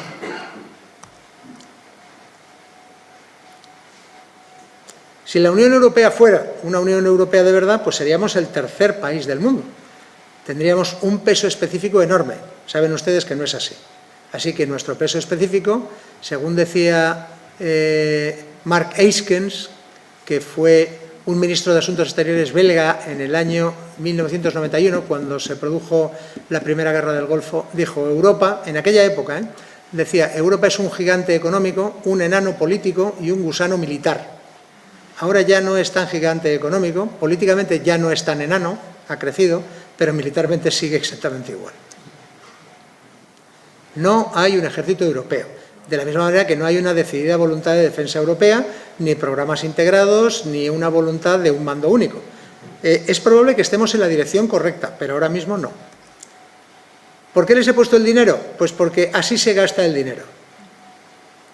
¿Quién es el que más gasta en defensa en el mundo? Estados Unidos. Vemos una raya gorda, luego lo verán de otra manera que es más fácil, ¿no? Y la OTAN, pues fíjense lo que gasta la OTAN. La OTAN, toda la OTAN, gasta como 12 veces más que la Federación Rusa. Pero toda la OTAN no gasta, si exceptuamos a Estados Unidos, más que un tercio de lo que invierte Estados Unidos. Esta es la realidad. La mitad del gasto mundial, esas cifras están desfasadas ya, La mitad del gasto mundial en defensa es de Estados Unidos. Por eso es hegemónico, que nunca ha habido casualidades. Vamos a hablar del futuro, de esas tres hipótesis que les decía. Vamos a ver cuál puede ser la más probable. La más probable, si no se llega a producir ese colapso generalizado del ejército de la Federación Rusa que nos van anunciando continuamente, pero que no se produce, se ha producido en una zona, pero se ha contenido un poco más allá. Si al final esto acaba en lo que quisiera la Federación Rusa, que es una guerra de trincheras, es decir, absorber la potencia ofensiva ucraniana, detenerla en una zona de terreno, establecer frentes continuos, fortificarse y empezar una guerra de desgaste en la que el que más sufra, el que más sea capaz de sufrir, será el que salga victorioso, entre comillas, porque perder ya han perdido los dos. Bueno, pues eso le interesaría. Se establecería en profundidad, establecería sucesivas líneas de defensa hasta alcanzar su frontera, la frontera antes del 24 de febrero, y estabilizaría un frente, lo que le permitiría pues incluso empezar a pensar o lanzar esos dardos de podemos sentarnos a negociar. Alcanzaría el concepto de conflicto congelado, no se avanza ni se retrocede, se queda en una situación, en un ten con ten, ¿no? A esto tienen que tener en cuenta que el otoño empieza ya, para ellos, ya no es nuestro otoño, es un otoño extraordinariamente lluvioso. Los movimientos fuera de las vías de comunicación se transforman en muy complicados o imposibles, y luego viene el invierno, donde todo lo que se ha mojado se hiela y se hiela mucho, de tal manera que sí se puede uno mover por fuera, pero el consumo en carburantes, en ropa, en alimentación, es extraordinariamente elevado, y el riesgo de congelación también, porque es una zona muy fría. ¿Qué es lo más peligroso que podría pasar? Pues miren, paradójicamente lo más peligroso que puede pasar es que todo el ejército ruso colapse. Colapse en todos los frentes, se produzca una retirada desordenada, empiecen a morir en el proceso de esa retirada de una forma para la población rusa humillante. Acuérdense de lo que les decía que no tolera la población rusa. De tal manera que Ucrania llega a las fronteras que tenía el 24 de febrero y está tocando la Federación Rusa. No lo que ha dicho la Federación Rusa que era Rusia, sino la Federación Rusa, fronteras internacionales. La península de Crimea, que es algo a lo que la Federación Rusa, independientemente de lo que nosotros creamos, no está dispuesta a ceder bajo ningún concepto y que sí que para ellos es muy, muy probable que sea el punto culminante a la hora de emplear el siguiente paso en la escalada. Y eso solo tiene dos salidas posibles. O que se reconoce la derrota, se sientan en una mesa de negociación, el gobierno del presidente Putin cae y empezamos otro mundo inexplorado, o se escala. Y escalar, ya saben ustedes que no tiene más que una cosa que le permita ejercer algo que no ha hecho hasta ahora en formato de violencia y destrucción, ¿no? Y por último, lo que se llaman siempre en teoría, en el mundo de la inteligencia, en la teoría de escenarios, lo que se llama lo que nadie espera, ¿no? El escenario salvaje se llama o cisnes negros, en feliz palabra de Nassim Taleb, un filósofo libanés. Que cae el gobierno de la Federación Rusa. Cae porque esa derrota ha calado tanto en la población que no es que caiga el gobierno, es que se desintegra, como pasó con la caída de la Unión Soviética, exactamente igual. Se desintegra, desaparece el principio de autoridad. Nadie es capaz de mantener el orden dentro de las ciudades. Desaparece el poder, la estructura de la administración, las condiciones básicas de vida. Se produce el caos. No hay orden ni visos de poder recuperarlo. Y a partir de ahí, esos escenarios son los más peligrosos porque la gente más fanatizada suele ser la que tiene más capacidad de hacerse con el poder. Y a partir de ahí, el melón que se abre es casi mejor que no lo describa. Y concluyo. ¿Qué estamos viviendo? Pues miren ustedes, estamos viviendo que de lo que resultó el fin de la Segunda Guerra Mundial, que era un gobierno y unas relaciones internacionales basadas en leyes, basadas en principios generales aceptados, en unos sistemas de legalidad extendida, el derecho internacional, foros de discusión, de resolución de conflictos por medios pacíficos, pues el señor que viene del frío le ha dado una patada a ese tablero, el gran tablero mundial, y las piezas han desaparecido, ¿no? Estamos recomponiendo un orden que era el de la Segunda Guerra Mundial, no el de su final, el del poder, la política real, la política de los hechos consumados, la política de la fuerza, la política de la violencia, lo que se llama el realismo en política. ¿Y cuál es el realismo? El realismo es que impone su voluntad el que tiene poder para imponerla. O sea, aquí no figuran ni las grandes coaliciones, ni la Sociedad de Naciones Unidas, ni la Unión, ni nada por el estilo. Prevalece el poder, la voluntad del que tiene la fuerza y tiene el poder, quiere utilizar la fuerza, sabe utilizar la fuerza y puede utilizar la fuerza. Eso es lo que se llama realpolitik. Esa frase la aplicó Willy Brandt cuando dijo que había que abrir Alemania al este. Fue el preludio de la caída del muro y la normalización de relaciones, ¿no? ¿Hay un nuevo orden mundial? Pues no está establecido y se produce lo que decía Gramsci cuando hablaba de los interregnos, ¿no? Decía, un viejo mundo está muriendo, otro viejo mundo, otro nuevo mundo no acaba de nacer y en el espacio que se genera entre los dos es donde surgen los monstruos, es donde surgen los grandes conflictos y los graves problemas, ¿no? Estamos en ese momento y en ese momento se están produciendo de forma voluntaria y no tan voluntaria alineaciones en dos grandes bloques. Hay un bloque y no hay que confundirse con democracia, autocracia ni comunismo, liberalismo.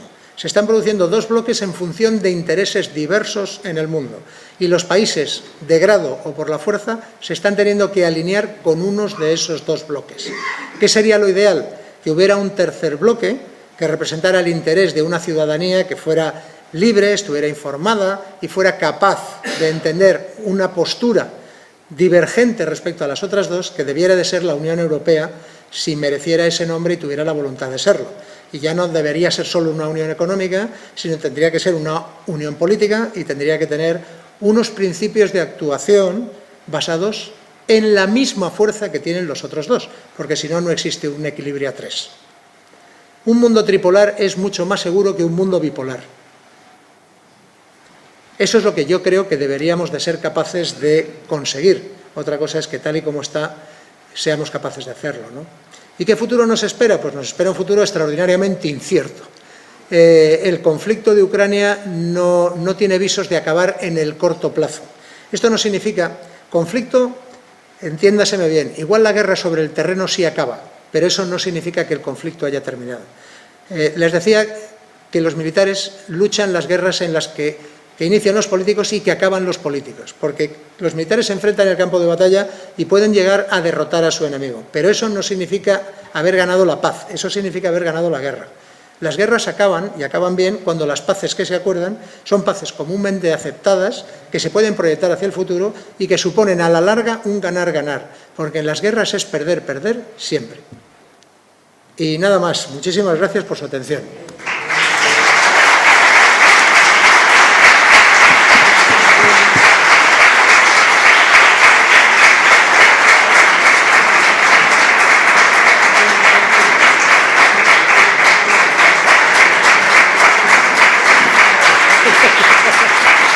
Muchas gracias. Presidenta, si le parece, tenemos un coloquio de España. Lo que usted quiera.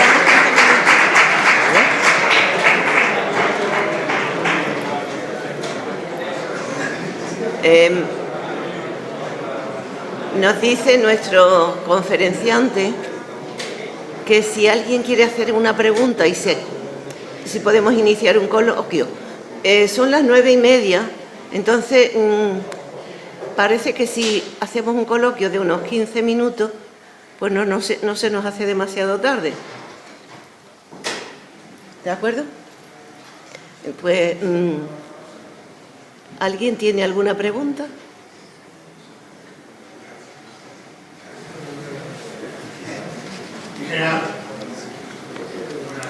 Muchísimas gracias por la presencia y enhorabuena por habernos transmitido además de una forma sencilla un conflicto que no es tan fácil de comprender para el común de los mortales.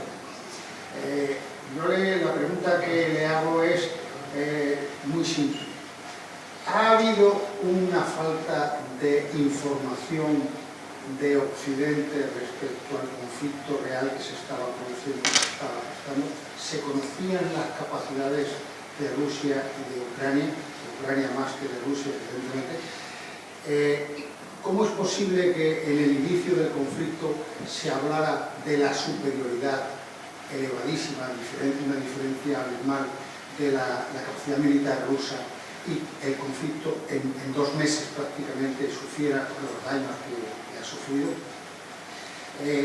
Esa falta de inteligencia, falta de conocimiento de lo que estaba ocurriendo en Rusia es, digamos, endémica, quiero decir, no se conocía realmente o ha habido algún fallo en la comunicación interna de los países, sobre todo de Occidente. Bien, hay que distinguir el concepto de superioridad. Rusia tenía y sigue teniendo superioridad numérica y en armamento y material. Lo que tiene es un déficit extraordinario en voluntad de vencer y en cohesión, en iniciativa y en una serie de elementos que nosotros llamamos potenciadores de combate y que sin ellos es prácticamente imposible, aunque estés dotado del mejor armamento del mundo, ganar un conflicto. Imposible. Lo hemos vivido, pero no nos hemos dado cuenta en Afganistán. En Afganistán, 60.000 talibanes, pobremente armados, mal equipados, pero extraordinariamente mentalizados, derrotaron a más de 300.000 efectivos del Ejército Nacional Afgano y de la Policía Nacional Afgana, que tenían armamento, material y equipo de última generación, que tenían helicópteros, que tenían carros de combate, que tenían piezas de artillería, pero no tenían ninguna voluntad de vencer, ninguna moral de combate. Así que esa parte explica el qué. La inteligencia de Occidente, no existe Occidente, ¿no? ¿Qué teléfono tiene Occidente? La inteligencia de Estados Unidos sabía perfectamente que se iba a producir una invasión, porque hay determinados pasos que se dan a la hora de iniciar un conflicto que son irreversibles. En el momento en que uno empieza a desplazar hospitales de sangre, centros de asistencia a grandes quemados, elementos logísticos de mucho nivel, eso no son maniobras, porque hay que desmontarlos de un sitio y montarlos en otro, ¿no? Tiene un coste. Así que hay una parte de inteligencia que sí claramente se divulgó adecuadamente. Otra cosa es que se creía desde, yo creo que de una forma un tanto infantil, que no se iba a acabar produciendo porque el grado de disuasión que se podía ejercer con sanciones económicas era suficiente, en absoluto.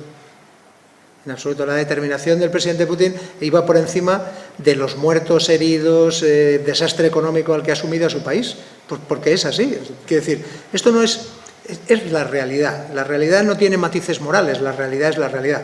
Los matices los tienen los juicios que hacemos nosotros sobre la realidad, ¿no? La realidad es la que es y hay que entenderla así. Además de eso, es que Estados Unidos, fundamentalmente Estados Unidos y el Reino Unido, estuvieron adiestrando y equipando al ejército ucraniano desde el conflicto del Donbass. Desde mediados del 2014 se cambió la doctrina, la que todavía era doctrina soviética, que es la que se sigue utilizando, se cambió por un concepto completamente novedoso, que es mucho más descentralizado, donde prima la iniciativa, la audacia, el movimiento de pequeñas unidades, conceptos como, esto es muy largo, guerra mosaico. Es decir, guerra mosaico es que no hay un frente, hay muchos puntos distintos donde se está ejerciendo la misma capacidad de combate en todos, de tal manera que uno no sabe cuál es el esfuerzo principal, por dónde va a ir, va por donde mejor le vaya y donde antes alcance lo que se pretende, ¿no? Bueno, pues todo esto ha hecho que la Federación Rusa iniciara, sus Fuerzas Armadas iniciaran un conflicto y se vieran totalmente sorprendidos de la maniobrabilidad, de la eficacia, del acierto, de la iniciativa, de un montón de cosas. Además, eso por parte en favor de los ucranianos y en detrimento de la Federación Rusa es que han sido unos auténticos zotes. Logísticamente no han preparado una maniobra sostenible, no han definido objetivos estratégicos de forma clara, definidos, decisivos, alcanzables y medibles. No han sido capaces de reiterar esfuerzos, no han situado, en el momento en que uno define cuál es el centro de gravedad de lo que quiere hacer, una vez alcanzado, si lo ha definido bien, ha ganado. No ha sido capaz de definir un centro de gravedad y cuando lo ha ido modificando, no ha sido capaz de reiterar esfuerzos para conseguirlo. En fin, militarmente un desastre, ¿no? Pero bueno, eso es a toro pasado. A toro pasado todo el mundo se ha leído el Cosío y se lo sabe de memoria. Pero no es así. Cuando empezó la guerra, yo sinceramente creía que iba a durar poco, porque conocía la potencia de combate que era capaz de desarrollar la Federación Rusa y decía, bueno, el ejército ucraniano era un papel digno, pero de digno nada, no solo digno, dignísimo, eficaz, eficiente, oportuno, heroico, además de que toda la evaluación de inteligencia que hizo el ejército de la Federación Rusa fue muy mala, su inteligencia estratégica fue muy mala, muy mala. Yo no sé si porque nadie le dijo al príncipe que iba desnudo, pero es probable que sí. Yo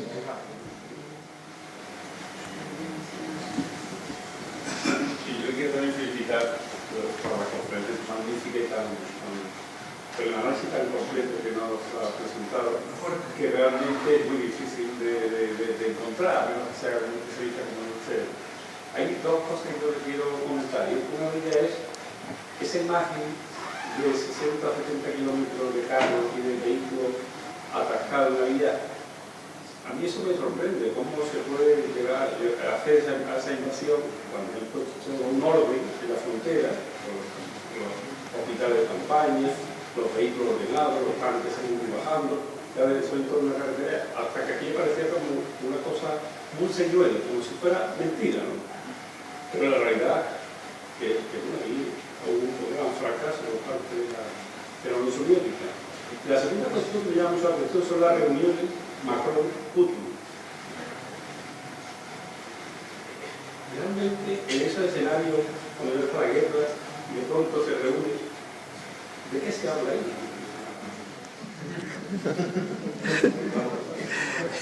Ya me gustaría saberlo.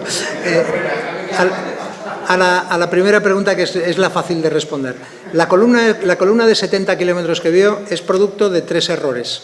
Uno es el de sobrecargar un itinerario logístico. Se considera itinerario logístico a una vía de comunicación que tiene por lo menos 2 direcciones, ida y vuelta, y que tiene una capacidad determinada. O sea, todo itinerario, si tiene 70 kilómetros y cada vehículo necesita un espacio de maniobra de aproximadamente 50 metros, pues hay que multiplicar y dividir para saber cuántos vehículos puede soportar ese itinerario por hora. En el caso de que haya un problema, cada cuántos kilómetros hay un puesto de reparación, una grúa, o si es necesario empujarlo fuera de la carretera. Y esa es una.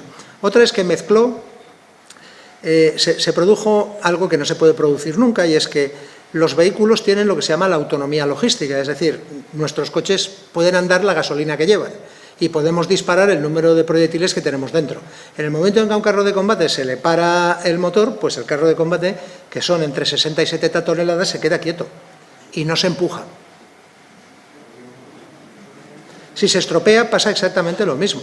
Por eso los carros, cuando se mueven, o lo hacen campo a través, o si lo hacen en procesos de movimiento logístico, no lo hacen sobre sus cadenas, lo hacen sobre otros vehículos que se llaman los low loaders, ¿no? Los cargadores bajos, donde vemos a las maquinarias de construcción que se mueven. ¿Por qué? Pues porque son mucho más fáciles, mucho más baratos y mucho más simples de mover, de maniobrar, etc., ¿no? Eso no se produjo.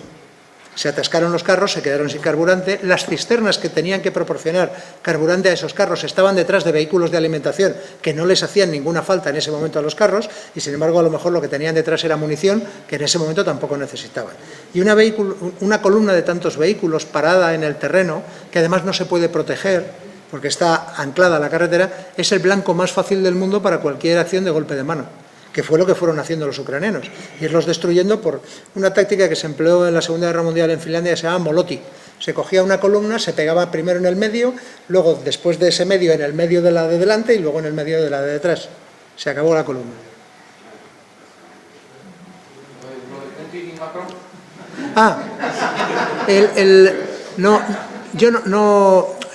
Me gusta más la geopolítica que la política a la que juegan algunos países, ¿no? El presidente Macron tiene una necesidad biológica de representación, ¿no? Le gustaría ser el líder de Europa.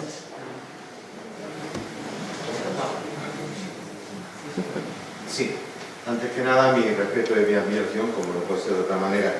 Tengo una cierta duda. Hace breve tiempo, en unos medios de comunicación, se hablaba de unas ciertas reuniones o unos ciertos contactos que había tenido Putin con China. Si Putin y China, o China, digamos, se une a Putin, ¿qué puede pasar? Porque China ahora mismo es la mayor base de comercio del mundo, vamos a llamarlo así, es un claro competidor diente contra Occidente. Estados Unidos está mirando mucho y muy de reojo esa, es más, yo creo que incluso lo frena para que haya una cierta estabilidad, pero si Putin pide ayuda o se anexiona o se une, mejor dicho, a China, o China decide echar una mano a Putin, ¿qué puede pasar a nivel militar y a nivel económico? Bueno, buena pregunta. Vamos a ver. ¿Qué le aportaría a China aliarse con Putin? Primero, nada. Nada. Lo que necesita de la Federación Rusa lo está obteniendo y a mejor precio que nunca. Está obteniendo las materias primas, las que necesita para su desarrollo, está obteniendo gas, porque le ha construido el gasoducto más grande que hay, se llama Poder de Siberia, está obteniendo petróleo a precios bajísimos, no se ha comprometido absolutamente nada y lo único que hace es no condena, porque no condena abiertamente en la Asamblea General de Naciones Unidas, y le dice que hay que sentarse a negociar. Eso es lo que hace China. Cuando han visto las expansiones, una parte de una de las últimas expansiones del siglo XIX fue a costa de China. El hecho de que Mongolia se llame Mongolia y no sea China, que era, es porque la Unión Soviética entonces se empeñó en que hubiera un estado tapón entre los dos, el que impide que en un momento determinado, a través de la llanura siberiana, los chinos acabaran sacando la coleta por los Urales, que decía Ortega y Gasset. Sí que está viendo en el empeño de Estados Unidos de apoyar decididamente a Ucrania y desgastar mucho a la Federación Rusa, sí que está viendo que se esté garantizando que el posible apoyo, en caso de que sí se iniciara un conflicto entre China y Estados Unidos y Rusia fuera un posible pivote, el apoyo que le prestase Rusia no fuera de la cantidad y calidad necesario para generarle un segundo frente que estratégicamente le supusiera una debilidad. Por la parte de... ¿A la Federación Rusa le interesa que China entre de su lado? Del todo, porque China le proporcionaría pues ahora mismo lo que no tiene la Federación Rusa, que es una parte muy importante de tecnología de uso inmediato para sus sistemas de armas, la reposición de algunos sistemas de armas, pues son totalmente compatibles. De hecho, el armamento chino durante muchísimo tiempo ha tenido su origen en la Federación Rusa, ¿no?, en la Unión Soviética. Cuando China hace un plan, los planes chinos, el último que he leído yo era, el último que leí, que lo leí en 2018, era China 2050. Cuando nosotros estamos pensando en las próximas elecciones, ellos están pensando en el año 2100. Yo leí, y me pareció asombroso, que el proyecto urbanístico de Pekín, de Beijing, era para el año 2100. Así piensan ellos. Nosotros esa escala temporal la tenemos perdida, ¿no? Bueno, han pasado los 15 minutos, aunque se nos han hecho cortísimos. Vale. Porque me aterroriza felicitarle porque ha hecho usted lo muy complejo, le ha dado usted cierta facilidad. Yo pensando en el día de después, tengo un poco y pienso como el príncipe de Salinas, y en realidad detrás de los barcos pardos nos aguardan las hienas. ¿Y qué rostro ve usted en esas hienas? Si no queremos repetir el error de la Primera Guerra Mundial, cuando se sancionó a Alemania de una forma...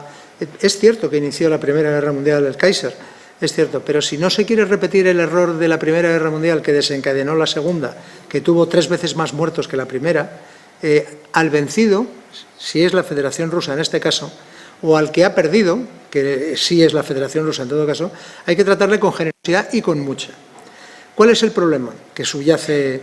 El problema es que si la Federación Rusa, y entendiendo por la Federación Rusa toda Rusia, cambia y como intentó en la década de los 90 acercarse a la Unión Europea y ser parte de Europa, eso hay quien no lo va a consentir, porque eso sí que es un contrapoder.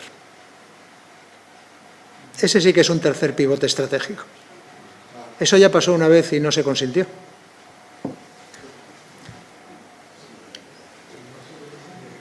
Bien.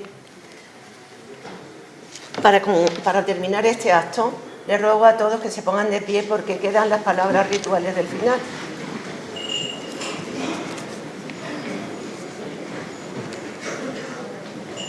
En nombre de Su Majestad el Rey, queda inaugurado el curso 2022-2023.